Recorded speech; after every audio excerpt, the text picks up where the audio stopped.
রিমা, সকাল সকাল দেখছি ঘুম থেকে উঠেনি। ও আমার ওয়াইফ দেখছি খুব ঝাড়ু দিচ্ছে। হ্যাঁ, ঘর থেকে একদম পুরো বারান্দা পর্যন্ত ঝাড়ু দিয়ে কমপ্লিট। আজ আকাশটা পরিষ্কার, সকালে বারান্দায় বাইরে দেখলাম খুব সুন্দর তৈরি হয়েছে। হ্যাঁ, ব্রাশটা করে নিই, মুখটা ধুয়ে নিই। হ্যাঁ, মুখ ধুয়ে ফ্রেশ হতে হবে জলদির মধ্যে, কারণ রাস্তা আছে। বাবাও মুখ হচ্ছে, দুজনেই খেতে বললাম। মেয়েদেরকে মাকে জল চাইলাম, মা জল এনেছে খাবারের জন্য। হ্যাঁ, মুসকান রুটি বেলছে আর আমার ওয়াইফকে হেল্প করছে। হ্যাঁ, কিচেনে। এরপর পেঁয়াজও কাটাকাটি চলছে।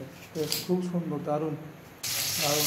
কী হচ্ছে কড়াইয়ে পেঁয়াজ আর ও কী তৈরি হবে, এটা মনে হচ্ছে নাস্তার জন্য খিচুড়ি তৈরি করবে।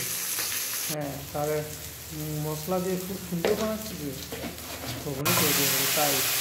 হ্যাঁ, গরম হয়ে গেছে, কড়াই গরম হয়ে গেছে, তাতে বিলাতি মেশানো হচ্ছে। বেশ। ও আলুগুলো সব আগে অলরেডি সিদ্ধ করে রেখেছে, খেতে কড়াই দিয়ে দেবে। বাবারে, ঘুগনি, গরমা গরম ঘুগনি আর রুটি খুব খেতে ভালো লাগবে আজকের নাস্তাটা। বেশ, বাবা আর আমি জমিয়ে খাচ্ছি। খেয়ে নিই, সকাল সকাল নাস্তাটা করা যাক, কমপ্লিট হয়ে গেল নাস্তা।